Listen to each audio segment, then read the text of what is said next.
What are the common mistakes जो ख़वातीन करती हैं जब वो प्रोफेशनली नेटवर्क कर रही होती हैं? देखिए, एक तो उन्हें प्रोफेशनल डिस्टेंस क्रिएट करना चाहिए। आपको पता है कि प्रॉक्सिमिक्स कहता है कि डिफरेंट स्पेसेस हैं। आपका इंटीमेट जोन है, जी। आपका पर्सनल जोन है, आपका सोशल जोन है और आपका पब्लिक जोन है। जब वो किसी से कम्युनिकेट कर रही हैं तो इस जोन्स को वायलेट करती हैं। देखिए, इंटीमेट जोन में मेरे बीवी बच्चे आते हैं, उनके जो राइट्स हैं वो किसी और के नहीं है। पर्सनल जोन में करीबी दोस्त आते हैं, उनके राइट्स कुछ और है। अब वो अनकॉन्शियसली पर्सनल जोन में आके हमसे काम करवाना चाहती हैं। समटाइम्स अनकॉन्शियसली वो इंटीमेट जोन में कदम रख देती हैं। उसके नतीजे में मेल की फीलिंग्स चेंज हो जाती हैं और सिर्फ मेल की नहीं, फीमेल की भी फीलिंग्स चेंज हो जाती हैं। ये है पहला स्टेप। उसके बाद अगर आप ऑफिस एनवायरनमेंट में हैं, अगर आपने इकट्ठे बैठ के चाय कॉफी भी पीनी है, तो क्या टेबल का और कुर्सियों की सिलेक्शन ठीक नहीं होनी चाहिए? जो डिस्टेंस मेंटेन करते हैं, आपकी बॉडी लैंग्वेज क्या है, आप कितना लाउड मेकअप करके आ रही हैं?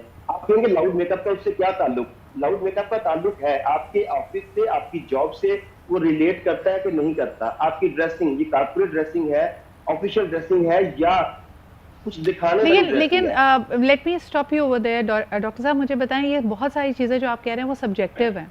हो सकता है खातून अपने बॉडी लैंग्वेज को बिल्कुल अपराइट मेंटेन कर रही हो, but the person in front of them could be getting a different message, या उसको लगता हो कि उसकी ड्रेसिंग बिल्कुल डिसेंट है लेकिन अगले बंदे को वो प्रोवोकेटिव रख रही है। तो ये तो बड़ी सब्जेक्टिव चीज़ें हुई ना। जी, नहीं नहीं, ऐसे देखें, जहां तक आप ड्रेसिंग की बात कर रहे हैं इसे पार्शियली माना जा सकता है, लेकिन जो बाकी बातें हैं, जी। अगर आपने खातून को ये लीवरेज देना है तो यही लीवरेज मेल को भी दे दें कि अगर उसने वो जोक भेजा, अगर उसने वो इमोजी भेजी, अगर उसने उस बाउंड्री को क्रॉस करने की कोशिश की, तो किसी हैरेस हुई है, लेकिन एक्चुअली मेल की इंटेंशन ठीक थी। अगर आपने लीवरेज देनी है तो फिर दोनों को देंगे। ठीक है।